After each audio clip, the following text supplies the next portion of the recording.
Hello, everyone. I'm just checking my microphone to make sure that everybody can hear me okay.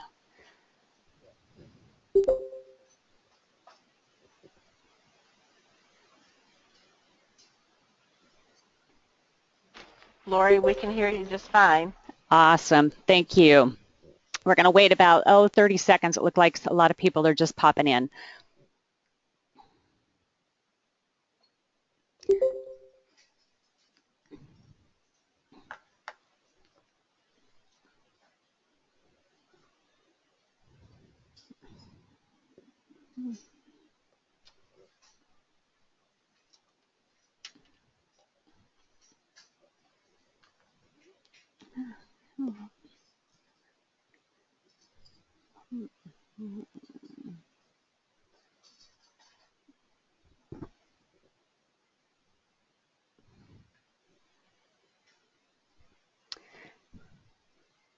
Okay, well, let's go ahead and get started. I'm sure that there'll be people dropping in.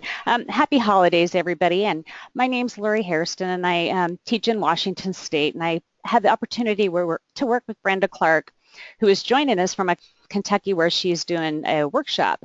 And, April and Brenda and I were just talking about, how good the participation has been during these PMIEF webinars. So congratulate yourselves on, I know some of you have been to every single webinar so far. So today what we are going to do is we are going to talk specifically about project scheduling and human resource management. I will keep you all muted during the presentation, so please use the chat box. And I'm going to ask Brenda and maybe some of the PD team members, if there's questions out there that you can, make a quick answer to, or somebody that has completed that particular portion of the project, make sure that you share those resources. I'm not quite sure why I keep having people's webcams popping up here on my screen, but you can probably see them. So I'll continue to turn them off as we go along.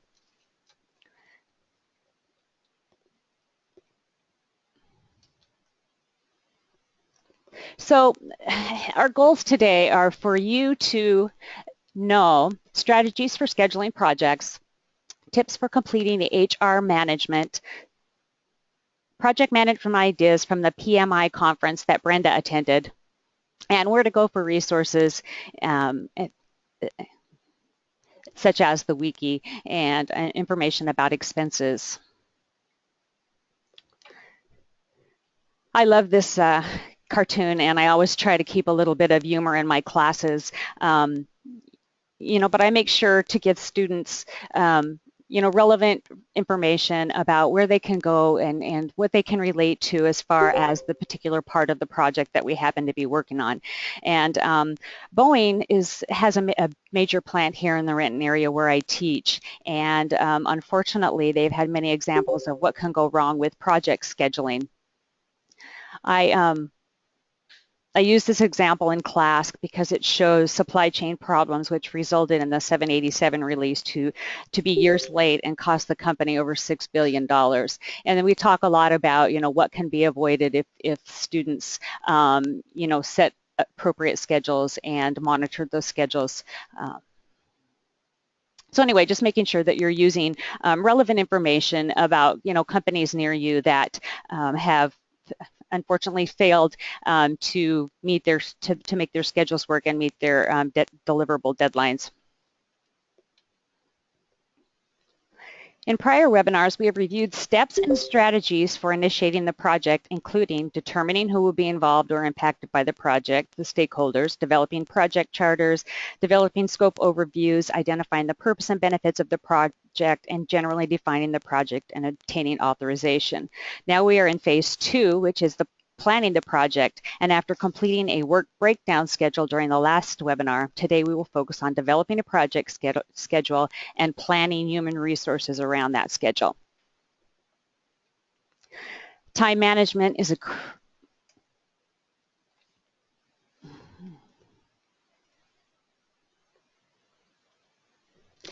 Sorry, I just lost my whole screen here.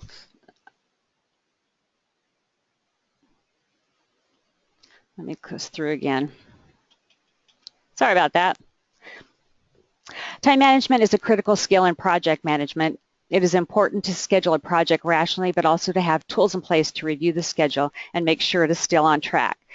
I will share strategies and resources for two different groups of students. You can also increase the difficulty level of each of these strategies depending on student abilities and number of projects you have implemented. Once students have completed a project, be sure to challenge them to use additional tools for scheduling. Students will need several inputs to create a project schedule. Personal and project calendars. Knowing the crazy schedules we have at school, it's extremely important. Provide students with a list of non-school days, short scheduled days. Students should also have copies of their personal schedules, work days, days that they will miss, etc.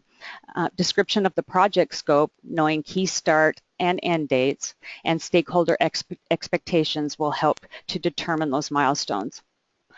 They will also need to anticipate project risks to allow extra time to deal with them, lists of activities and resource requirements, and determine if there are additional constraints to consider when developing the schedule.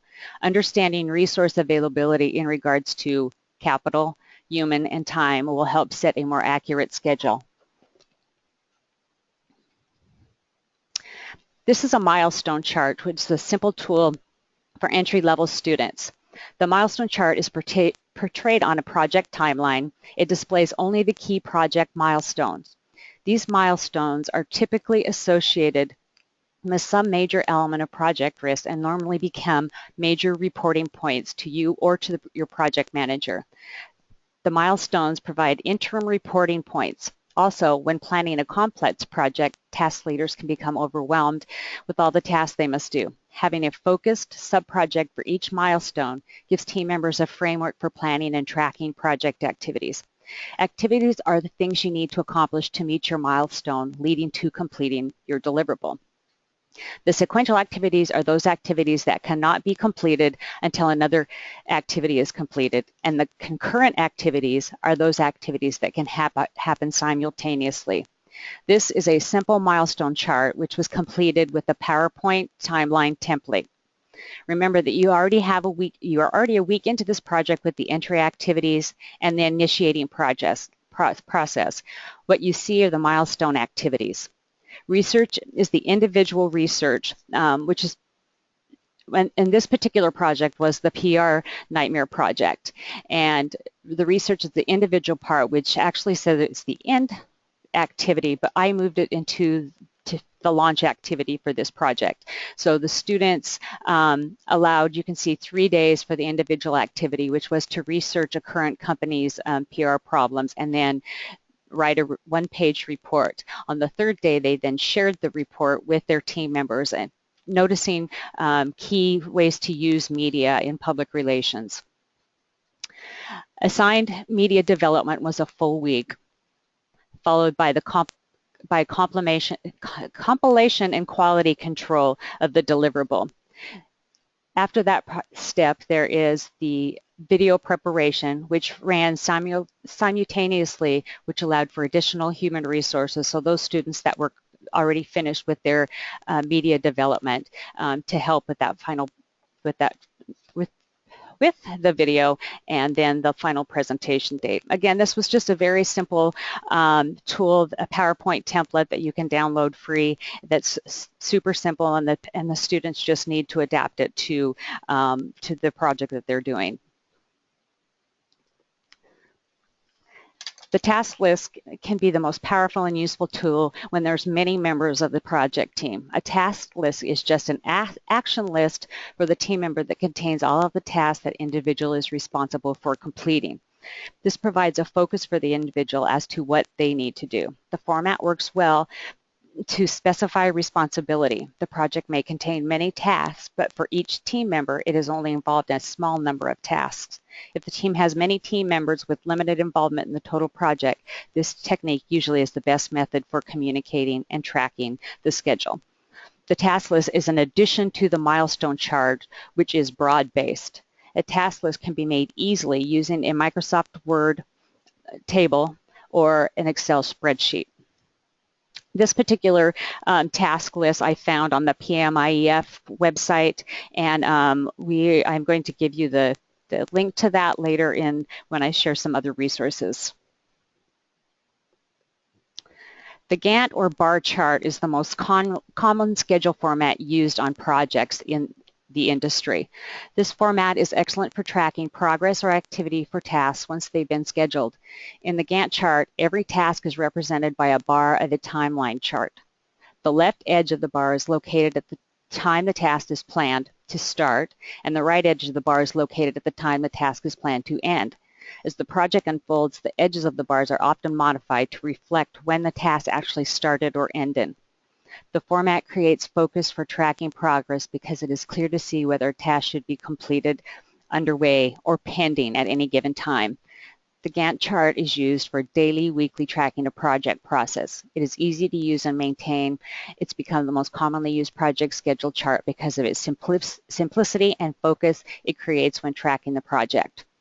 I use a Gantt chart for more advanced students. It's an excellent tool to review at the weekly meeting scheduled with project teams that I schedule every week, as it shows what they've completed, what they're working on, and what they still have left to complete.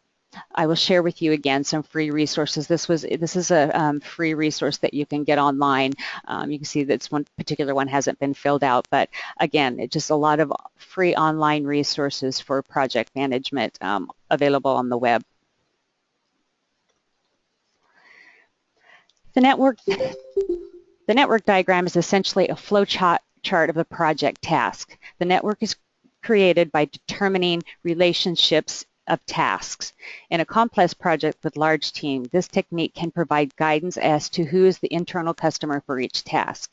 The technique is often viewed as a foundational technique since most of the analytical scheduling tools start with a network diagram.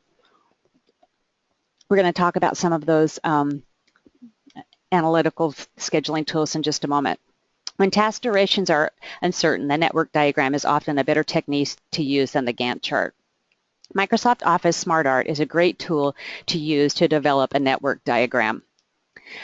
The critical path method is used to determine what the shortest time is to complete the project or a phase of the project.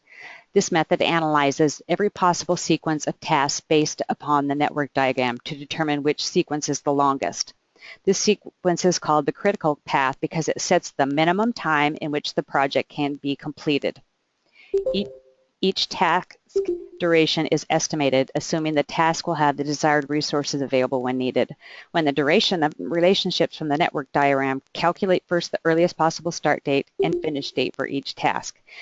Then using the calculated project date, finish date, determine the latest possible start and finish date for each task that supports the finish date. Then the critical chain method uses the critical path and reprioritizing the work. So as you can tell, this is a much more advanced terminology and method for project scheduling. The critical chain method uses critical path and reprioritizes the work to provide simple tracking principles to accelerate the project when there is a constraint. Remember, constraints are time, people, or capital. The estimates for those tasks are reviewed and can work be shifted to an unconstrained resource. The sequence of tasks, known as the critical chain, is then scheduled based upon the availability of constrained resources. All other tasks are then scheduled to occur parallel in the critical chain. An example of using the critical chain method is when you have a student who has transferred to a different class or hasn't shown up for 2 weeks. Obviously, you will need to reschedule resources, as in other students, to complete this part of the deliverable and keep the project on time and/or budget. I start using a network chart, critical path, and critical chain methods with advanced students and/or in advanced products. It does. I see that it looks pretty confusing, but when you really sit down and do it with your advanced students, it's not really that confusing. But again, make sure that they have gone through and used task lists, and they start out with task lists and Gantt charts before they get into networking.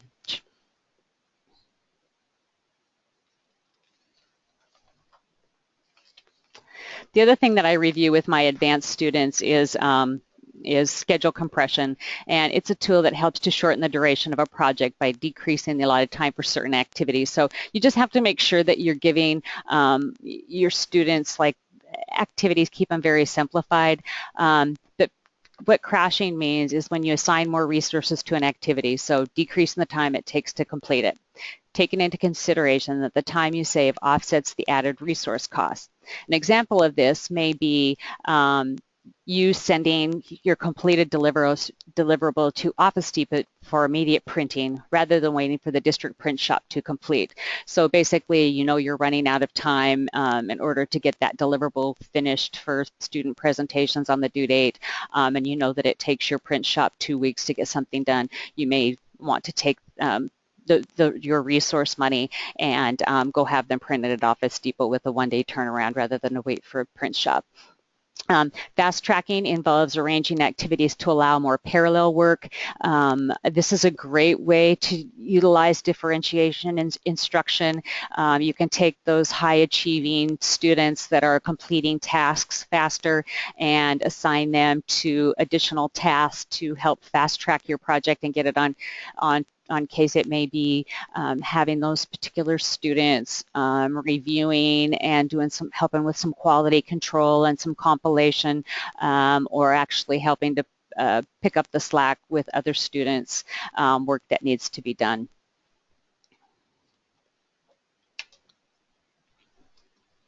One of the biggest reasons that projects are not completed on time is the closing step. Final editing and error correction takes much longer than anybody anticipates. They seem to be on track, and then all of a sudden it is due date and not completed. And for those of you that have done projects already, you know that. And then also, if you do CTSO projects, you also know that this is a big concern. A good way to avoid this is to suggest students schedule projects in specific stages and schedule deliverables during each stage. This way, quality problems can be identified early on and rectified before they threaten the overall project schedule. If part of the deliverable is due, the project manager or quality control manager can review and provide feedback to team members, make corrections, and then move on to the next stage or milestone. This helps all team members and makes the job of compiling and correcting the final delivery much easier and more productive.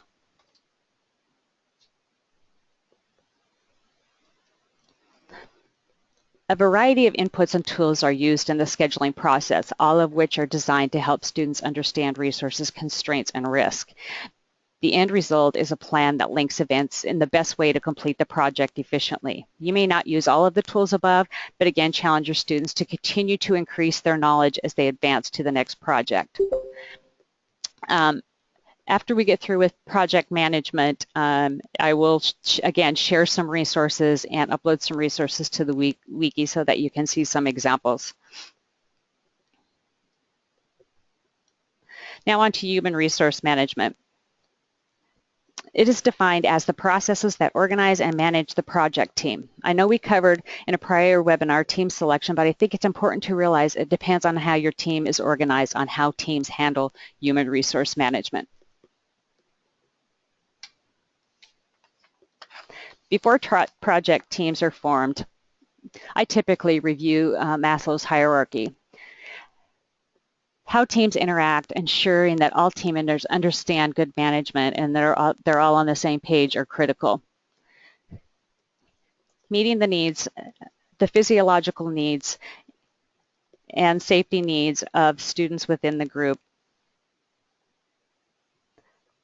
allow them to focus on social self-esteem and self-actualization. It is important to do team building activities. Research that say teams who identify socially with another are more effective teams. And this is one place where I really put a lot of emphasis on team building, and both as an entire class before we start project management or divide into teams, but also into those individual teams. And I use resource money for that to do those team building activities, excuse me. So that social part of it is very important to developing that esteem and that self-actualization. a student that in the esteem level, a student that believes that he or she is doing a good job and that their contributions are recognized. Team members want to feel they're achieving and that their contributions matter and are recognized. So use some of those resource dollars also for that celebration piece. Celebrate those teams and those individuals that are doing a great job and are contributing. And self-actualization, ensuring that team members are assigned tasks for which they are capable. This is extremely important and something, though, even if you are letting your teams decide on who's responsible for what. Take a look at it, during your team meetings to make sure that those students that need that extra help, those SPED kids or those slower learners, that they are that they're capable of completing the work, or that you put some resources towards them to help them finish that task. Sure, they should feel challenged, but you don't want them to be in over their heads. Ultimately, this erodes engagement as members begin to doubt themselves, and I believe that the reason some students who normally don't excel in the classroom are successful in project management is because of these top three layers of social esteem and self-actualization. The other tool that I use a lot in deciding on teams is the Know Your Personality type, which is the entry event in all of the projects, the marketing, business, or finance 5. The results are a way to pick teams based on similar interests and personality types, of dividing into mixed teams of different personality types. Once teams are formed, I let them decide how to operate. Within those individual teams, they decide if they will operate on a vertical or horizontal structure. If they're a vertical structure team, they will choose a project manager, who usually is the final decider in assigning tasks. If a team chooses a horizontal structure, they will usually do the assignments together based on strengths and weaknesses of the team members. The responsibility assignment matrix is a particularly helpful tool with the horizontal structure and defines each person's responsibility on a particular task or milestone. Let's take a look at the PMIEF framework tool for HR management. Here you see the Human Resource Management Plan that lists roles and responsibility. This is a particular team in the Marketing 5 project that my students completed. They decided to have a project manager, but they use the personality assessment I mentioned earlier to identify skills and strengths and then align them with the roles in the project.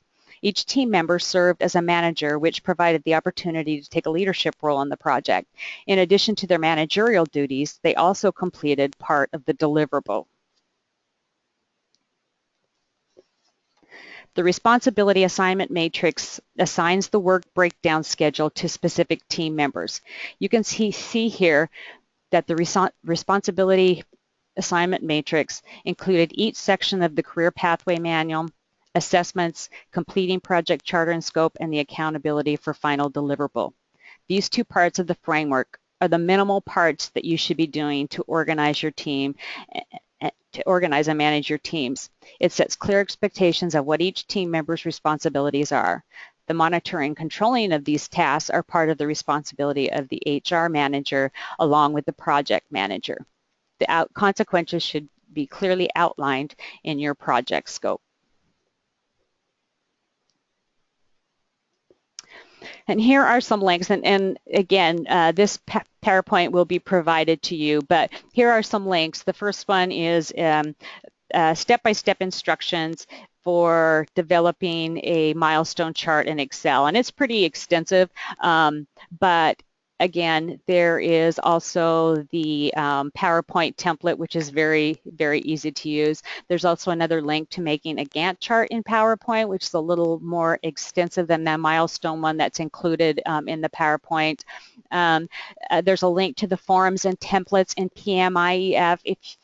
Website. If you have not gone in and registered, it's pmief.org, and you are just merely going to you're just going to go in there and register as a instructor, and you can see all of the frameworks. There's examples of projects in there. There's examples of some of the framework forms that are completed. And also in the wiki space that April created, we are going to take a look at that at the end of this presentation. So, but just know that there's resources, examples, and deliverable examples in there. And now I am going to turn it over. Brenda, is your mic working okay? Or I didn't, did I unmute I'm you? here. Can you? Yeah, I just unmuted me. Okay. So now I'd like to introduce Brenda Clark, who attended the PMI training, and it's all yours, Brenda. Oh, okay, thank you. So I had the opportunity to go to 3 days of Project Management Institute training, just as a project manager would, who was working towards their certification, and really learned so much from that. But wanted to talk about just a couple of things in terms of scheduling and human resource management that I learned at this training. Our trainer had 38 years of project management background, has worked for large companies and small companies as a project manager, and now for the last 18 years as a consultant. So a true expert. And I asked him some questions about working with students in terms of scheduling and in terms of human resource management.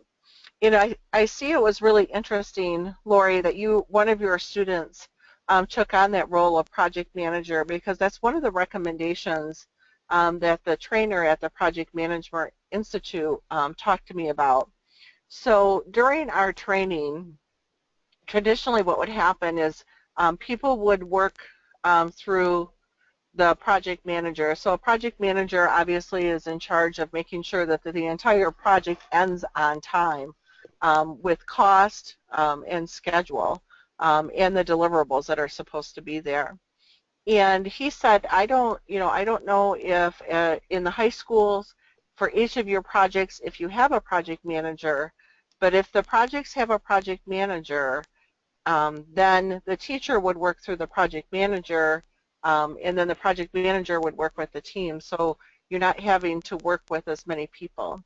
His other recommendation is if your group doesn't have a project manager, that the teacher makes sure that when they're having a discussion about a particular task, that they have that discussion initially with whoever is the person responsible for that task. There might be 3 people working on the task, but one person should be ultimately responsible for that task. And he called them, in project management terms, they're actually called circle dots. Who's the person who's ultimately responsible for getting that task done? And we started to talk about conflicts within groups, and he shared some stories that sounded very similar to our high school students who are working on projects. And he said how he has always operated as a project manager himself is that when an issue comes up in a group, he first goes to that person who's in charge of the task because he's traditionally is the project manager on it. So if the person who's responsible for that task does not come to him as the project manager, he goes to that person who is responsible for the specific task. And he doesn't leave that person's side until they resolve it. So I thought that was really interesting from a teacher perspective, because sometimes when students are working on projects, you'll hear different versions of the same story, or people will have different perspectives. It's not really hearing different versions of the same story as much as it is very different perspectives. And he said when he is when he's working in a company, when there's an issue with a particular task, his job is to not leave that person's side until they get it resolved. And he said that it might be a scheduling issue where they have to go to the other people who are supposed to be working on that task with the task manager to resolve it. It might mean they have to bring in some outside resources. It might be a budget issue. But he says until that's resolved, he doesn't leave that person's side. And I thought that was a really interesting perspective, because he said then you know it's taken care of, you know everyone has heard the same information, there isn't confusion on how we're going to get that task moving forward. He also shared with me another key thing that I never did in my classroom, and I wish I would have after listening to him. As projects are completed and the students are doing their reflections, he also does reflections and keeps notes on every project he's ever done, and he's been doing this now for 38 years, because he says, I can always learn from a project. And I said, well, what are you learning about human resources? He says, well, I'm often back in the same company working on a different project, and I like to keep notes on he called them circle dots, or the task manager, the person responsible for the task, and on the managers and key people that I need to work with within the organization, because I can very quickly um, circumvent issues that are probably going to arise because of who's working on the team. And for example, if you have a student who traditionally on a team seems to not necessarily complete their tasks on time, by keeping notes and tracking what's been happening, you can have that conversation up front with the student. Here's some things that I've noticed over time as you've been working on projects. You really need to, and you might need to break that person's task down even further to help them be successful. Or find tasks over time where you've seen that student be successful, and find similar tasks as you move forward. So I thought those were really good insights in terms of human resource management. In terms of scheduling, one of the things that he taught us, and one of the key focus of the scheduling piece, was to really pay close attention to those tasks that are linked to each other. That you cannot start task number one until task number two until task number one is completed. He said because it is those linked tasks that are really in his line of work is where he's run into issues, because something else doesn't get done, and so something else can't be started. So he talked a lot about having to, within projects, do what Lori was talking about, and he spoke a lot about crashing a project and trying to move things along faster, finding other resources, as Lori mentioned, taking your project and just going ahead and going to the quickest 1 hour print shop and getting that taken care of versus waiting a few days. Scheduling, he said, is always an issue, but the other piece he mentioned with scheduling, and he made us do this, so we worked on a project ourselves during our 3 days of training, is the person in charge of the task. He would call that person in as the project manager, and he would say, how long is it going to take you to complete this project? He wouldn't have the whole team there. He'd have one individual. What's it going to take for you to get this done in terms of length of time for the schedule? And if the person in charge of that task said it would take them a half a day or 1 day or 2 days or 4 weeks or whatever it would take, he would work with that person on every task that they were ultimately responsible for and gather all those dates. Then he'd bring in the next person responsible for tasks, and the next person would say, and he'd say, well, how long is it going to take to do this particular task, and how long is it going to take to do this particular task? And they would write that all down. And once he had called them in each individually, then he would call them all back in together, and they would lay out the entire schedule. And he said when people tell you the time frame versus you telling them the time frame, they're much more accountable to themselves, because the conversation can then become, well, this is what you told me it was going to take you. It's not what I told you you had to complete. And he said he's been very successful using that technique over the last 38 years. So obviously in our world we have some time frames, and he does as well. So if those people in charge of the task, and the question was asked, well, what about when you have to have this done in 6 months, but the time frame that they all gave you was 9 months? He said, then I bring them all back in and we start having conversations about, okay, what really is this going to take, because we've got to cut some time from this. But he says he's constantly getting buy-in from those in the scheduling process. He said when he does that, it tends to work much better, and people are able to get their work done on time because they've had some input into it. So Lori, those are kind of my key takeaways. As Lori mentioned, I've been traveling quite a bit since my project management training. I have a lot of great notes from our project manager trainer, and I'm going to, when I get back in the office, hopefully next week, gather all of those suggestions and tips that he shared with us and put those into the wiki for all of you, and then I'll just say it's from the Project Management Institute training that I attended. Thanks, Brenda. Those are actually excellent ideas, and I'm glad that you brought up the point about team members not getting along or having some conflict, because that's always an issue, and you know who those people are in your classrooms that have those interaction problems. So really, really good points. So we are going to. We're actually going to go in and take a look at the wiki resources, because I think that there are some of you out there that don't quite know where to find some things, and I want to make sure that you have those pieces here. And I'm going to log in real quick.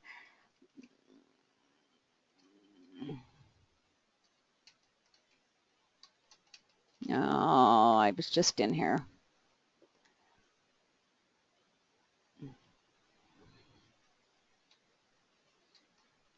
There we go.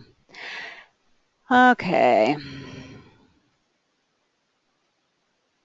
So here you can see we're actually in the PMIEF MBA Research Pilot Wiki. And I just wanted to show you a couple of things here. First off, on the right-hand tabs, you can see down here towards the bottom is the reimbursement policy and forms. So if you click on that, it's running a little slow here. But if you click on that, what you will see as soon as it gets there is that you will see all of the questions that she's answered for you about how much is the maximum you'll be reimbursed, if it's required, who can make purchases, what you can use your resource allowance for, what to do if your school needs to be reimbursed, and then when the deadline is, and then the policy sheet, and also the prior approval for reimbursement form, which is right here, which you can complete and email in, or you can download it and fill it in and mail it in. And then you'll see here all of the by business, finance, marketing projects, all the details there, training materials. Boy, they're really running slow here. There's additional resources. Here's some of the team building, the workshop agenda, some of PowerPoint presentations, some activity search and find activities, sample project charter, teacher responsibility and compensation document. The other thing that I wanted to show you is the guidelines for turning your projects in, so that you know the specific process. And here we go. So you'll see for the Business 5, the process is to complete the survey, submit the samples of whatever your project, your student's work is, to Sarah, and you can either do it by email, or you can do it by mail, and it shows you what is due for each particular project. So for the Business 5, it's the project charter, project scope, and then one pathway manual. And then again, it shows you for each one, you complete the survey and then send in the copies of your deliverables. I also just wanted to remind you that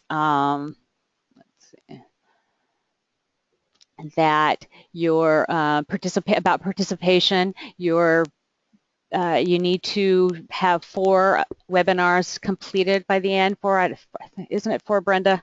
4 out of 5, and then again, April is sorry that she couldn't be here. She had a concert. Thank you. Okay. There we go. a concert to go to. But if you have questions, you can contact her, ask her questions, and remember to collaborate in the wiki too. There's people out there with great ideas. I was impressed when I was looking through, and some great ideas out there for doing various aspects of the project. So I am going to, I know that there's some questions up there. I will send April the copy. I already sent it to her, a copy of this PowerPoint so that she can upload it into the wiki. And also, if you have questions, I should have put my contact information on there too, but that you can email me. I guess they have do they have all of our contact information, Brenda? I guess I didn't know that. But anyway, so again, keep it simple and just, make sure that you are giving your students a lot of background. A lot of team building, I think, is, again, a key in making sure that you have those functioning teams. And I'm going to open it up. Let's see if we had any questions in the box that... I do have some copies of deliverables that I'll send to April too, pieces and parts that I pulled out of different projects from kids during the presentation, but I've got some additional ones and she can post those if she wants to. Questions?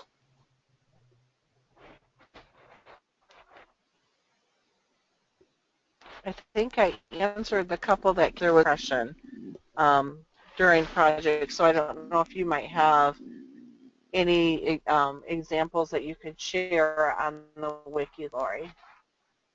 On which, yeah, I've got examples of everything.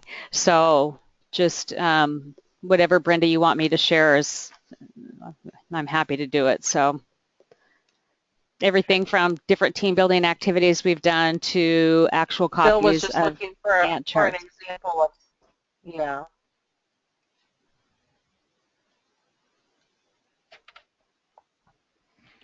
Well, up here,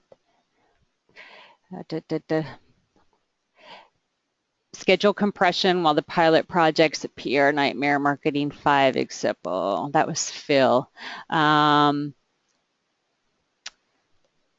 have to check back through and see if there is an actual example of compression that they did, or if there's probably a before and after in the Gantt chart that the advanced students did in PR Nightmares, because that's the group that did PR Nightmares for me, and they did some excellent presentations. So I'll take a look back through and see. That's the only one that I'm seeing there.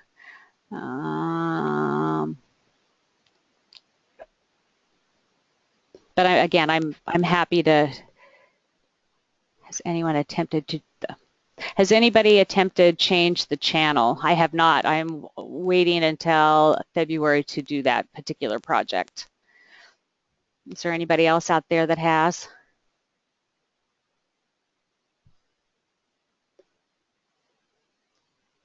Not seeing any. Again, I think the wiki is key, and I know April has stressed that a lot, but get logged in if you haven't. If you need a password to get in, you need to email Sarah Schmidt in the office, and she will get you all set up. And I know that she just sent an email about that right before we started this webinar, so just respond to that email and she'll get you all started in the wiki. That it? Brenda, anything else? No, I just want to thank you, Lori, for leading this tonight. You've done so much with project management even before the PMI project. You can tell that in the examples you shared, and I think you're a great resource for these teachers, many of whom are doing this for.